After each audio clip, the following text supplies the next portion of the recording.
Bienvenue dans Raconte-moi Al-Qasas, une nouvelle série du podcast Coran de ton cœur qui t'accompagnera, j'espère, pendant les jours bénis de Ramadan.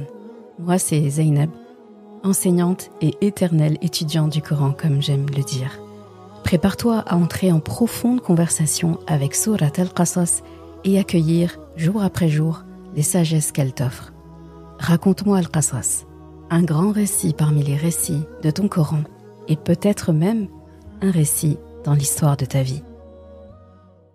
Bismillahirrahmanirrahim. Innaka la tahdi man ahbabta walakinna Allah yahdi man yasha wa huwa a'lamu bil muhtadin. وقالوا إن نتبع الهدى معك نتخطف من أرضنا أولم نمكن لهم حرما آمنا يجبى إليه ثمرات كل شيء رزقا من لدنا ولكن أكثرهم لا يعلمون وكم أهلكنا من قرية بطرت معيشتها فتلك مساكنهم لم تسكن من بعدهم إلا قليلا وكنا نحن الوارثين وما كان ربك مهلك القرى حتى يبعث في أمها رسولا يتلو عليهم آياتنا وما كنا مهلك القرى إلا وأهلها ظالمون.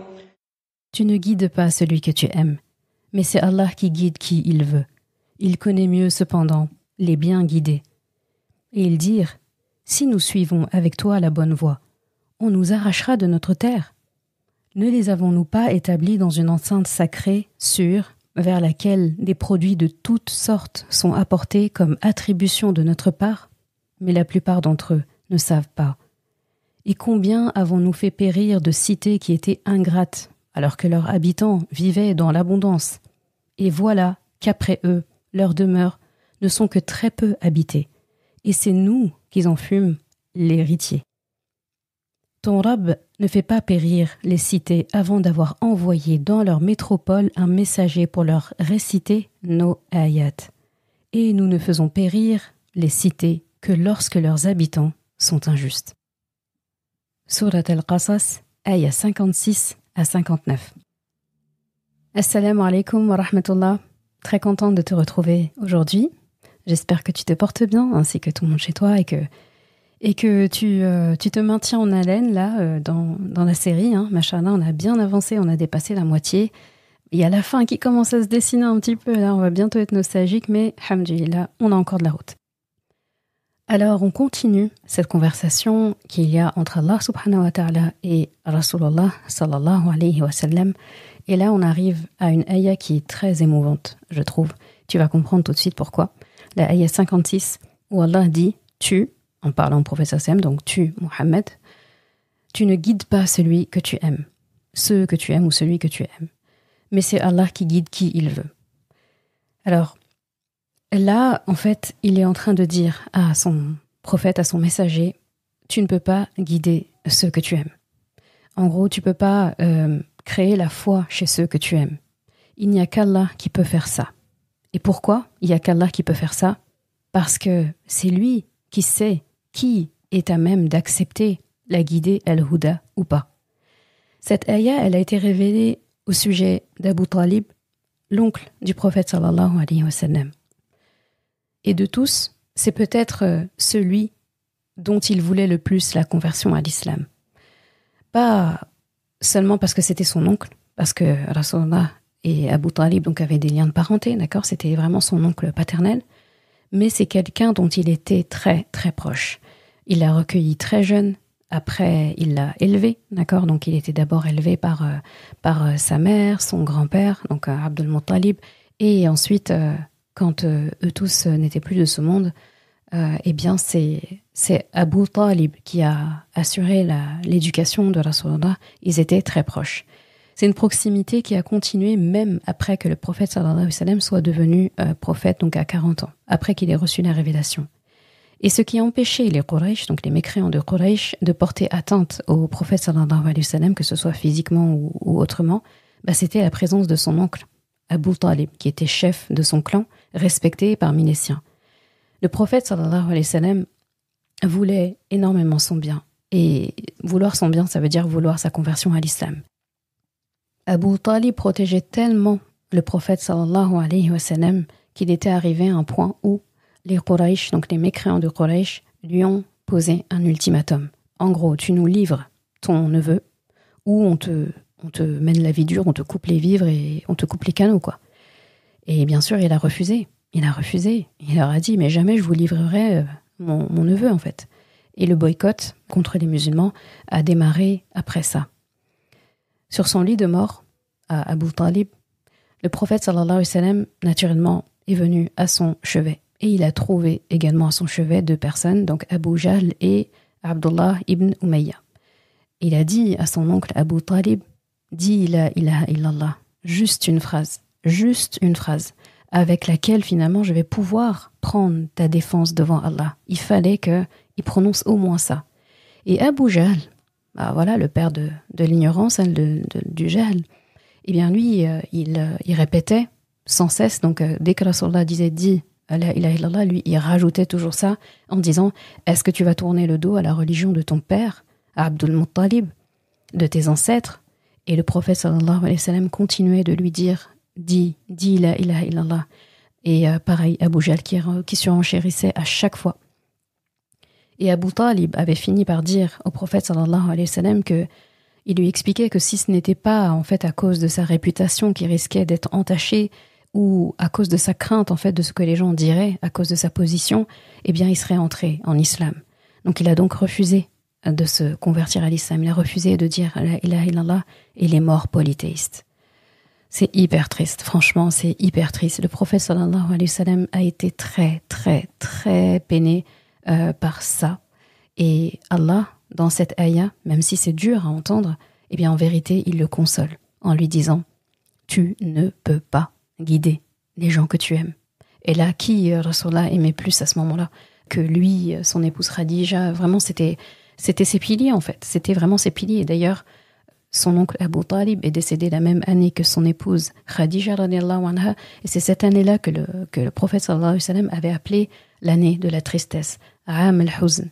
Et c'est là, en fait, cette année-là d'ailleurs que Surat Yusuf a été révélée en réconfort à Rasulullah sallallahu alayhi wa sallam. Donc tu vois, il y a quand même une connexion avec Surat Yusuf et avec Surat Al-Qasas ici, avec cette ayah où après la mort de son oncle, Allah réconforte son prophète en lui disant en fait tu peux pas guider ceux que tu aimes. Et tu vas voir que c'est très profond quand il dit ça. Dans Surat At-Tawbah, Allah subhanahu wa ta'ala lui interdit même en fait de demander pardon pour son oncle après sa mort. De manière générale, il interdit aux musulmans de demander pardon pour des personnes qui ont mécru après leur mort lorsque leur mécréance a été avérée et donc ils sont morts dans cet état. Donc il n'y a plus possibilité pour eux de réparation et donc il interdit aux croyants en fait d'invoquer pour ces gens-là. Et dans la logique, si tu regardes bien, parce que ça peut paraître rude, c'est sec en fait, c'est sévère quand même. Cette chose de dire c'est bon, c'est fini, la personne, son sort est arrêté. C'est vrai que c'est dur à entendre quand c'est un proche. Mais si on regarde dans la logique des choses, parce qu'Allah, il parle bil haqq, il est juste, il s'est interdit à lui-même l'injustice. Alors comment est-ce qu'il pourrait accepter en fait que, regarde le contexte, ces gens qui ont associé d'autres à Allah sciemment.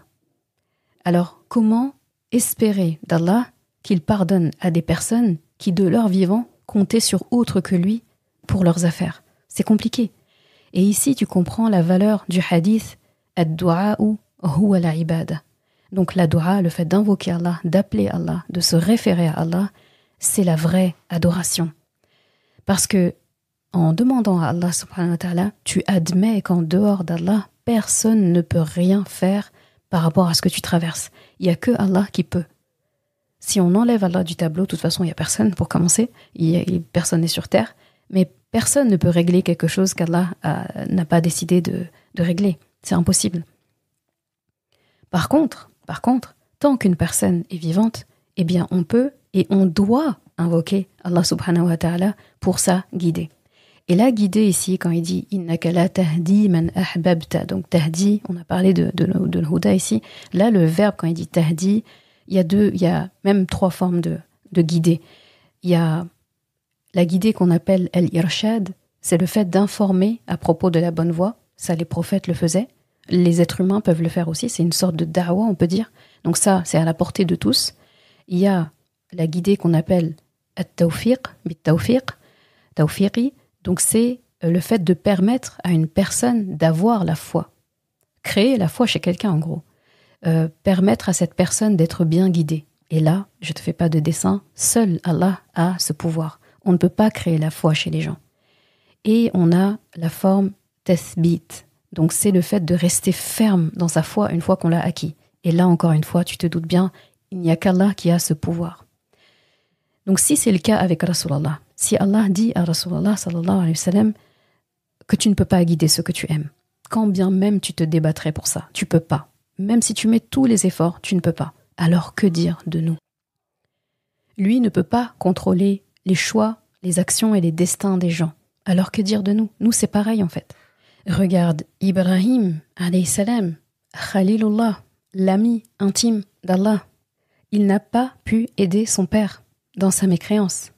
Et Allah lui avait dit d'arrêter d'invoquer pour son père après sa mort. Parce que c'est fini en fait. Il a pris la décision de mécroire. On ne peut plus rien. Donc il faut vraiment se dire qu'Allah ouvre les portes très larges et très longtemps aux gens pour croire. Mais arrive un moment donné où la personne, lorsqu'elle défend bec et ongle et lorsque vraiment elle ne jure que par cette mécréance-là, et quand elle montre à Allah tous les signes que je ne veux pas, c'est là que tu vois la part de destin de la personne, comment elle est actrice finalement dans son destin. Si la personne ne veut pas, qu'est-ce qu'on peut faire en fait? Comme Allah dit, qu'il ne change pas l'état d'un peuple, tant que cette personne ne décide pas de changer elle-même. Mais quand la personne décide, eh bien ça y est. Mais ça, il n'applique pas sa sentence. Donc tant qu'il n'a pas envoyé déjà la vérité, il y a la vérité. C'est-à-dire que la personne prend cette décision en connaissance de cause. Là, cette personne a déclaré en fait, a tourné le dos à Allah tout simplement. Qu'est-ce qu'on peut faire? C'est pareil pour Nuh alayhi salam. Il n'a rien pu faire ni pour sa femme, ni pour son fils. Pareil pour l'autre, il n'a rien pu faire pour sa femme. Donc alayhimus salam, eux tous. Asiya, avec Pharaon, elle n'a rien pu faire également pour son époux. C'est l'inverse, c'est lui qui a fait quelque chose contre elle. Et si tu regardes bien, Allah ne dit pas « tu ne peux pas guider les gens ». Il a dit « tu ne peux pas guider ceux que tu aimes ». Le mot est très important pour montrer encore plus que seul Allah détient ça. Ton amour pour quelqu'un ne peut pas le sauver. C'est dur à accepter. C'est très dur à accepter. Tu peux avoir de la rahma, tu peux avoir de l'amour, tu peux tout avoir pour quelqu'un, mais ça ne suffira pas pour que cette personne croie en Allah. Ce n'est pas de ton ressort. On doit accepter nos limites en fait. Cette ayah, elle appelle à beaucoup d'humilité. Elle aide aussi. Je trouve que cette ayah-là, elle n'est pas là que pour réconforter Rasulullah dedans. Elle nous aide aussi beaucoup, nous. Parce que beaucoup d'entre nous sont concernés. Beaucoup d'entre nous, en fait, avons en tête quelqu'un en particulier ou plusieurs personnes dont on rêverait que cette personne soit pratique l'islam, soit entre dans l'islam. Et ça nous ronge de l'intérieur, en fait, de les voir se perdre comme ça. On leur veut du bien, mais on n'arrive pas, en fait. Et on ne peut pas forcer les gens. Et même en employant la méthode 12, tout, ça ne semble pas fonctionner. Là, dans ces moments-là, c'est très important, en fait, de penser à cette ayah. On doit accepter nos limites. En fait, on ne peut qu'influencer les gens, mais on ne peut pas les rendre croyants. Et c'est un grand rappel pour nous, si on est parents, par rapport à nos enfants, par rapport aussi à nos frères et sœurs, par rapport à nos amis, à nos parents, les personnes qui se sont reconverties à l'islam. Je pense que ça leur parle énormément, ça. On ne peut qu'influencer, se comporter avec eux avec la plus grande rahma, faire preuve de sabr, faire preuve de bienveillance, mais on ne peut pas les forcer à croire. Cette ayah, je trouve que c'est un beau rappel aussi de ne pas s'en vouloir si quelqu'un qu'on aime ne croit pas en Allah. Là aussi, c'est dur, parce qu'on a une part de culpabilité qu'on porte. Ici, dans cette ayah, Allah nous décharge de cette culpabilité. Il ne faut pas se blâmer. C'est dur, mais il ne faut pas se blâmer. Parce que sinon, porter cette culpabilité, se blâmer sans vouloir, sentir ça comme un échec de notre part, ce serait comme penser qu'à la base, on avait le pouvoir de guider cette personne et on a échoué, on a failli dedans. Sauf que dès le départ, on n'avait pas ce pouvoir. Alors si tu n'as pas le pouvoir de quelque chose et tu essayes d'aider quelqu'un et à la fin, ça ne marche pas, pourquoi est-ce que tu t'en voudrais alors que dès le départ, tu n'avais pas le pouvoir ? Tu avais juste en fait quelques outils pour l'amener vers celui qui a le pouvoir. Mais si celui qui a le pouvoir décide de ne pas guider cette personne parce qu'il a reconnu en cette personne des signes d'une personne qui ne veut pas être guidée. Donc Allah ne force pas. Est-ce que tu vois quand Allah dit « La ikraha fid din », c'est pas seulement pour nous, genre on ne contraint pas les gens à la religion. Allah aussi ne contraint pas les gens. On a tendance à penser « Allah ne contraint pas les gens à faire ceci, à faire cela ». Mais c'est pareil, Allah ne contraint pas les gens à croire en lui. Il leur donne toutes les cartes en main pour venir vers lui s'ils le décident. Mais s'ils décident de ne pas venir vers lui malgré tout ce qu'ils ont entre les mains, c'est leur problème. C'est dur à dire comme ça, mais c'est eux que ça concerne.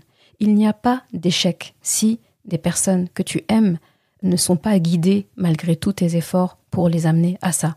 Ne te blâme pas pour les choix que d'autres ont décidé d'avoir. On fait notre part. C'est là qu'on doit exceller, dans la transmission, dans l'influence, dans les conseils, dans la bienveillance, dans la rahma. Mais le reste, c'est toujours la même chose. On a obligation de moyens, non de résultats. On a entre nos mains quelque chose de très fort, de très puissant, et qu'on sous-estime, je trouve, qu'on sous-exploite. Et c'est les doigts. Les doigts, les doigts, les doigts. Tout est basculable, en fait, avec les doigts. Tout peut être changé. La doua, vraiment, c'est cette lettre de dernier recours et même de premier recours, de tout recours que tu envoies à Allah subhanahu wa ta'ala et qui change, en fait, la direction de l'équipage. Si on parle d'un bateau, par exemple, ça change la direction à 360 degrés. C'est impressionnant ce que ça débloque lorsqu'on prend la peine de faire des doigts. Donc, on ne peut pas forcer les gens. D'ailleurs, dans Surat An'am, à la ayah 111, Allah subhanahu wa ta'ala dit وَلَوْ أَنَّنَا نَزَّلْنَا إِلَيْهِمُ الْمَلَائِكَةَ وَكَلَّمَهُمُ الْمَوْتَى وَحَشَرْنَا عَلَيْهِمْ كُلَّ شَيْءٍ قُبُلًا مَا كَانُوا لِيُؤْمِنُوا إِلَّا أَنْ يَشَاءَ اللَّهُ. Donc Allah dit dans le sens, et si nous faisions descendre les anges vers eux, comme il l'avait proposé, en parlant des mécréants bien sûr, si les morts également leur parlaient, et si nous rassemblions toutes sortes de choses devant eux, ils ne croiraient pas que si Allah le veut. Là, cette ayah vient te montrer que en fait, tu pourras amener toutes les preuves à certaines catégories de personnes, toutes les preuves possibles et imaginables. Donc Allah dit dans la ayah, même si on réveillait les morts, c'est-à-dire qu'on fait venir des morts qui vont... Donc les morts, le plus qu'ils ont sur nous, c'est que eux, ils ont été dans la tombe, eux, ils ont compris qu'il y avait une vie après la mort, eux, ils ont compris qu'il y avait le jugement dernier qui arrive, ils ont eu plein... En fait, ils connaissent la vérité. Un mort, même si dans sa vie, il a vécu comme un mécréant, si là, tu le ressuscitais, tu le réveillais, et que tu lui parlais, il parlerait comme limite un musulman, dans le sens où il parlerait... Les choses qu'il te diraient, c'est perds pas ton temps, fais ça, etc. Si je pouvais, je changerais ça. Il parlerait comme ça. Donc c'est pour ça qu'Allah dit, si on appelait les morts, on les amenait pour qu'ils donnent des preuves eux aussi, donc les vivants, ça fonctionne pas. Si on appelle les morts, ça fonctionnera pas non plus. Si on faisait descendre des anges, ça fonctionnerait pas. Donc en fait, qu'est-ce qui est plus dur de tête, qu'est-ce qui est plus compliqué qu'une personne qui ne veut pas? Quand quelqu'un ne veut pas, et qu'on force, déjà c'est pire. Des fois on peut faire l'effet inverse, on l'éloigne, mais on n'obtient pas beaucoup de choses. C'est dur, mais il faut accepter. Et cette ayah, je trouve que c'est vraiment, c'est un coaching à elle toute seule, dans le sens positif du terme, bien sûr. C'est vraiment un conseil rapproché. C'est vraiment, je le vois un peu comme quand il parle à la mère de Moussa, alayhi salam, et qu'il essaye de la contenir, parce qu'il faut se dire, il faut penser à Rasulullah au moment où il entend cette ayah. Et ce qu'il vient de traverser, ce qu'il vient de vivre avec la perte de son oncle, c'est extrêmement dur pour lui. Au-delà d'avoir perdu un de ses plus grands soutiens, donc ça va être difficile pour lui à compter de maintenant, Il a perdu son oncle, il a perdu son ami, son confident, son éducateur. C'est le souvenir aussi du père qu'il n'a pas eu, d'accord? C'est le frère de son père. C'est dur, c'est extrêmement dur. Et naturellement, il a voulu invoquer pour lui après, jusqu'au bout, jusqu'à son lit de mort, jusqu'à la mort, il a tenté. Et c'est très dur. Et donc, il a pu se sentir en échec. D'ailleurs, il y a beaucoup d'ayats dans le Coran où Allah dit peut-être que peut-être que dans ton âme tu es triste, peut-être que tu t'en veux, peut-être que plusieurs fois, Allah dans le Coran va appeler Rasulullah dans sa tristesse par rapport aux gens qui ne croient pas. Pas parce qu'il le traite de menteur ou quoi, il arrive à passer au-dessus de ça.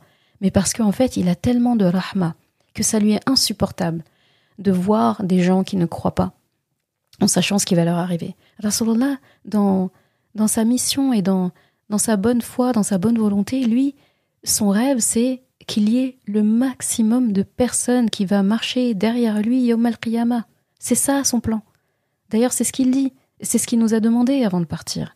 Et c'est comme s'il nous avait donné cette mission. En gros, ne me décevez pas. Je veux être le prophète qui aura la plus grande communauté derrière lui. Et il faut quand même qu'on honore le challenge, n'est-ce pas?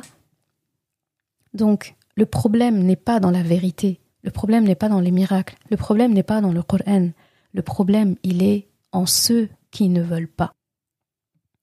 Et la ayah 57, la caméra repart vers les mécréants, d'accord? Là, on parlait plutôt de l'oncle de Rasulullah et de tous ceux qui vivent la même situation. Et là, on repart vers vraiment les mécréants, pour le coup, qui sont vivants, bien vivants en tant que Rasulullah et qui ne veulent pas croire.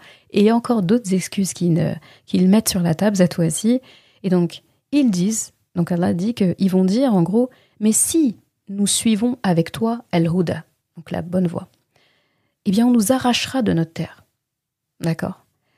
Là aussi, pareil, cet argument, il tient encore moins que l'argument de Moussa et de ses signes. Oui, pourquoi est-ce qu'il n'est pas venu avec la même chose avec laquelle Moussa est venu?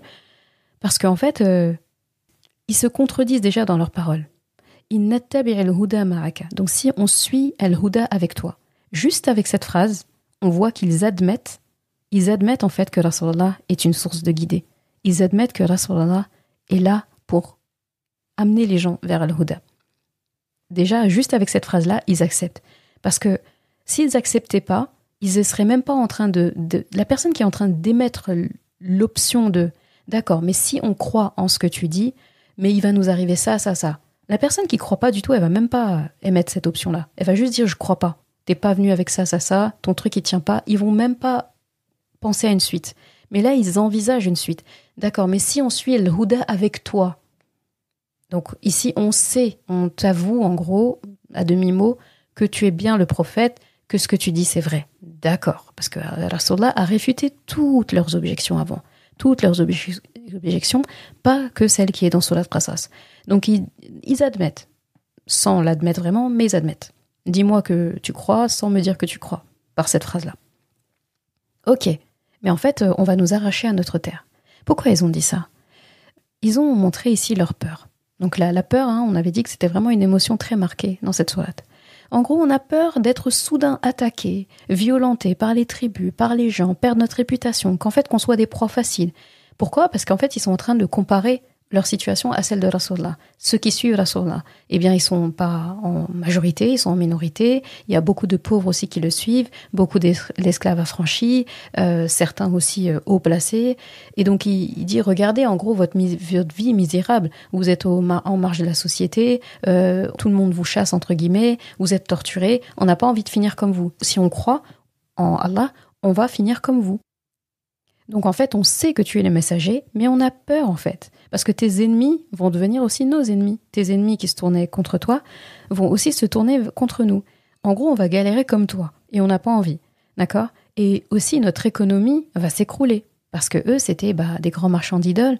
C'était aussi un carrefour où les gens venaient pour faire le, entre guillemets, hajj, mais des polythéistes, d'accord?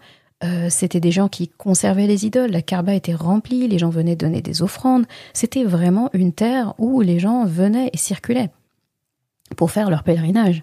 Donc en fait, leur peur, on peut dire qu'elle a deux canaux. Il y a la peur par le mauvais soupçon sur Allah, donc sous al-dhanni billah. Il y a des gens en fait qui ont peur qu'Allah les abandonne dans la difficulté. Donc ça, c'est avoir un mauvais soupçon au sujet d'Allah, une mauvaise pensée au sujet d'Allah. Et il y a la peur parce que ils pensaient que le rizq était entre leurs mains, que leur subsistance était entre leurs mains. Parce que des gens qui réfléchissent comme ça, en gros, si on croit en toi, on n'aura plus rien, quoi. Non seulement on va nous attaquer, et après on n'aura plus rien. Et à cause de ces peurs et leurs croyances limitantes, eh bien, ils n'ont pas accepté de suivre Rasulallah. Ils admettent qu'il est bien véridique, mais ils ne veulent pas le suivre. Et attention, il ne faut pas croire que cette ayah parle que de ceux qui ne croient pas, que des mécréants. Là, il faut se dire, et nous dans tout ça? Dans chaque ayah, il faut voir notre part, comment est-ce que ça peut s'articuler dans notre vie. Eh bien, est-ce que nous, on n'a pas peur, des fois, que si notre islam est trop visible, eh bien, on va manquer des opportunités? Que si, par exemple, on porte notre hijab, on va nous fermer des portes? Que si on donne une certaine somme en sadaqa, on va manquer et être en difficulté? En gros, aussi, si je ne fais pas de crédit, je ne pourrai jamais acheter de maison. Shaitan, il joue sur ça. Ash-shaytanu ya'idukum al-faqra wa ya'murukum bil-fahsha. Donc, Shaitan vous menace avec la pauvreté. Et il vous incite ainsi, ensuite, à la turpitude. C'est sa méthode, en fait. Il commence par vous faire peur sur le fait de manquer, etc. Et petit à petit, il nous emmène vers des péchés plus graves les uns que les autres. Et ça démarrait de la peur au début. Donc tu vois, la peur, lorsqu'elle donne de mauvais résultats. La peur en elle-même n'est pas mauvaise. C'est ce qu'on en fait qui est compliqué. Et en fait, toutes ces peurs s'alimentent du manque de tawakkul envers Allah. Et là, on a de quoi se servir dans le tawakkul, l'exemple de tawakkul de la mère de Moussa, alayhi salam, qui, elle, je ne sais pas si quelqu'un peut comparer sa situation à la sienne. Aujourd'hui, personne ne peut dire qu'il a eu la même épreuve qu'elle, d'accord ? Et pourtant, elle a fait preuve de tawakkul, là où tout le monde aurait abandonné. Il ne faut pas laisser nos peurs nous gouverner. Il ne faut pas laisser passer une opportunité par peur de ce que les gens vont penser. On veut tellement, parfois, souvent même, avoir la validation, donc externe, des gens, qu'on devient non sincère, on perd en sincérité avec notre propre identité. On s'oublie en fait, on ne se respecte pas. C'est limite ne pas admettre sa valeur que de faire prévaloir l'avis des autres, l'opinion des autres, la validation des autres, au point de nous faire manquer des opportunités, au point de passer à côté de ce qui nous aurait fait réussir parce qu'on a peur. C'est hyper grave, qu'Allah nous aide par rapport à ça. J'espère que dorénavant, en fait, et dans l'avenir, on sera plus éveillé sur ça. C'est très important. C'est pas de l'orgueil, c'est pas de la fierté mal placée. C'est juste du respect pour la créature qu'Allah a fait, et par ricochet du respect envers Allah subhanahu wa ta'ala. On a plus peur des gens, parfois, que d'Allah. N'est-ce pas une forme de shirk mineur? Et ensuite, donc, Allah répond à ça. En gros, mais nous les avons pas établis dans une enceinte sacrée. Haraman aminan yujba ilayhi thamaratu kulli shay. Donc, une enceinte sacrée, sûre, il y a la sécurité là-bas, vers laquelle des produits de toutes sortes sont apportés comme contribution de notre part, comme attribution de notre part. Et là, c'est simple en fait. Rappelle-toi la doua d'Ibrahim alayhi salam. Il a demandé à Allah subhanahu wa ta'ala de faire de cette cité-là, quand il a déposé son épouse Hajar et son fils Ismaïl, il a fait une série de doigts que tu vas retrouver dans Surat Ibrahim, je te laisse aller voir, de très belles doigts. Il a demandé à Allah de rendre cette terre bénie, sécurisée. Il a demandé aussi à ce que des gens, en fait, le cœur des gens se penche vers son épouse et son fils, et qu'en fait, il y ait beaucoup de baraka là-bas. Et c'est ce qui s'est passé. C'est la doua d'Ibrahim alayhi salam qui fait de la Mecque aujourd'hui ce qu'elle est, et ce qu'elle était aussi au temps de Rasulallah. Et comment, en fait, on peut douter même, comment ils arrivent à douter et à se dire, oui, ils vont perdre en protection, on va les arracher de leur terre. Ils ont oublié l'année de l'éléphant, l'épisode des éléphants, là, quand le roi Abraha, abyssinien, était venu pour détruire la Kaaba. Qu'est-ce qui s'est passé? Là, je te laisse regarder Surat al-Fil, donc l'éléphant. Donc, les éléphants eux-mêmes ont refusé d'avancer. La Kaaba est protégée. Ça, c'était l'année de naissance de Rasulullah. C'était avant sa naissance, mais l'année de sa naissance. Il est né l'année de cet incident-là. Et donc, comment vous pouvez douter, en fait, du fait qu'Allah protège et vous protège, Makka était connu pour sa sécurité. Quelqu'un qui entrait à Makka ne craignait pas pour sa vie. On disait même que si quelqu'un trouvait le tueur de son père circuler à Makka, eh bien il ne toucherait pas un cheveu de cette personne. Il attendrait de sortir de Makka pour le tuer. Tellement, en fait, il y avait la sécurité là-bas. Les gens arrivaient là-bas, ils savaient qu'ils étaient en sécurité. Les Quraysh également, donc ils vivaient à Makka, même quand ils sortaient de Makka, ils avaient cette sécurité-là, parce qu'ils étaient respectés des gens, parce qu'ils étaient les gardiens de la Kaaba. Et Surat Quraysh parle justement de ce côté où ils ont peur de la subsistance ici. Ils disent en gros, ils ont peur pour leur économie. Et ben là, tu dis juste Surat Quraysh, où Allah dit « Ilafi Quraysh, ilafihim rihlata shita'i was-sayf » Donc Allah leur a permis ces voyages, donc des voyages commerciaux, en hiver comme en été. Donc ils allaient en Syrie, ils allaient en Perse, ils ramenaient toutes sortes de richesses, et les gens venaient aussi. Ils pouvaient circuler en paix, les gens venaient chez eux en paix. Que veut le peuple en fait ? Donc, d'ailleurs, c'est trop beau comment Allah parle du fait que les attributions, les bienfaits leur venaient. Il dit « Yujba ilay ». Yujba, c'est de la racine « jaba », ça veut dire percevoir, collecter. C'est typiquement, quand on parle de jaba, c'est quand c'est là où l'eau converge en fait.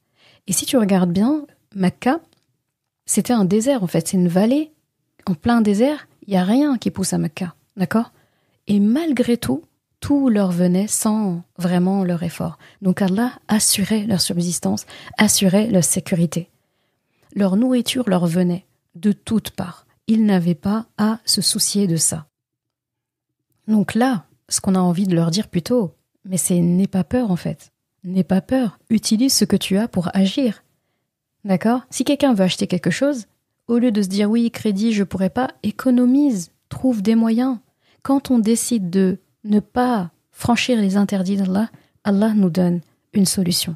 Mais si on se dit oui, si je fais pas ça, je vais pas réussir, si je ne fais pas cette mauvaise chose que je dois pas faire, par exemple, Ajiba, je ne vais pas réussir ça, c'est là que les problèmes commencent. C'est là qu'Allah te déclare la guerre. Donc en gros, Allah leur dit, vous avez la sécurité, vous avez la subsistance grâce à Allah, et malgré tout, malgré votre shirk là, et votre idolâtrie, votre polythéisme, je vous donne quand même tout ça, et vous osez ne pas croire, et en plus, vous arrivez à avoir peur qu'il vous arrive un mal si vous devenez en plus musulman. Donc vous n'avez pas peur qu'il vous arrive un malheur si vous continuez d'être mécréant, mais vous avez peur qu'il vous arrive un malheur et que vous ayez plus tout ça, et que vous soyez plus en sécurité et en paix si vous devenez musulman. Donc là, c'est le monde à l'envers. Donc au lieu de penser à ce qui pourrait t'arriver de mal, là, ce qu'il faut retenir de cette ayah, c'est qu'il faut penser à ce que tu peux faire maintenant avec ce que tu possèdes. Et on possède tous des bienfaits. Il n'y a personne qui dit « dans ma vie, il n'y a aucun bienfait ».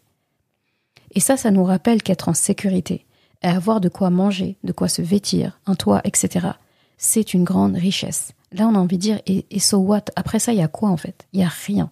Si on n'est pas reconnaissant envers ça, c'est compliqué. Et c'est étrange en fait comment ils pensent. Avoir ces peurs infondées, alors qu'Allah prenait soin d'eux pendant tout ce temps. Et même au moment où ils sont en train de dire ça, il continue de prendre soin d'eux.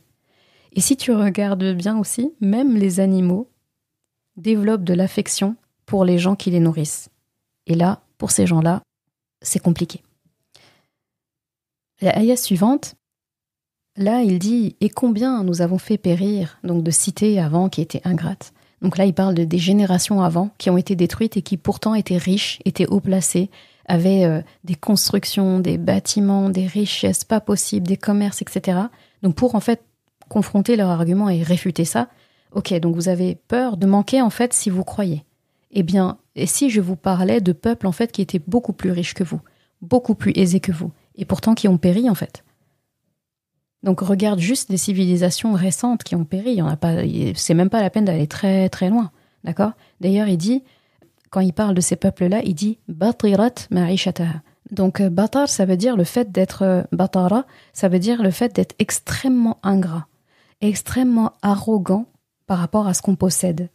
Donc ces gens-là étaient ingrats dans leur lifestyle, dans leur mode de vie, hyper focus sur le fait de profiter de la vie, d'avoir toujours plus, etc.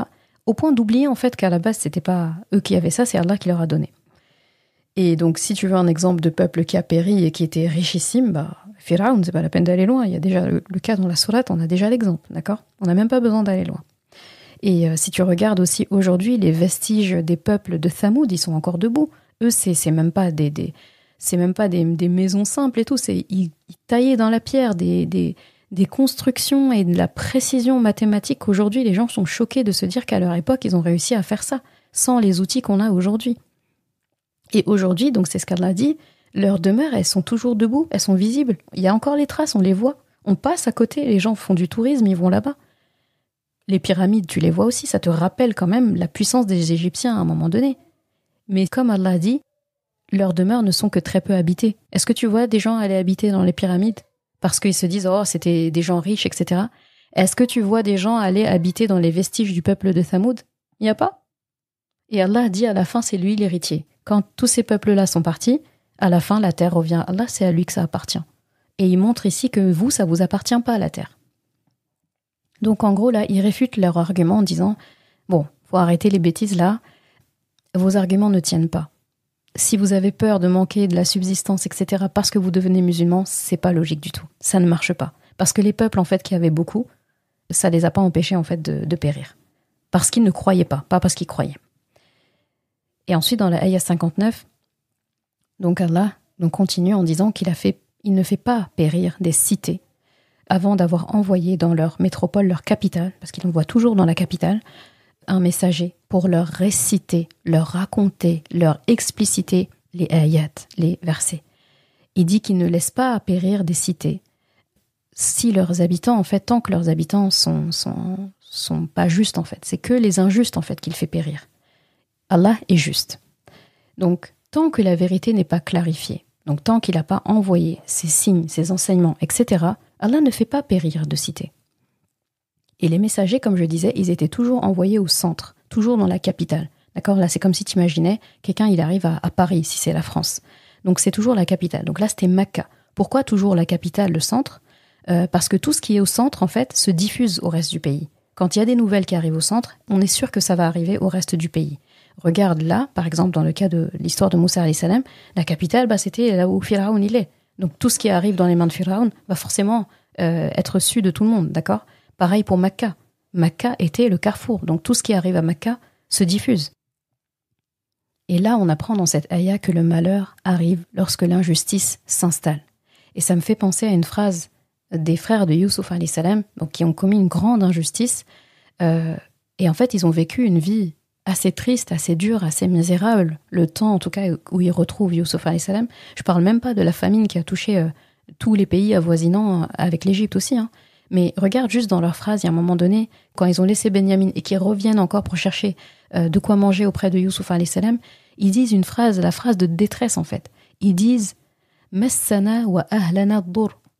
Donc le dur, donc le malheur, l'effroi, la difficulté nous a touchés, nous et nos familles.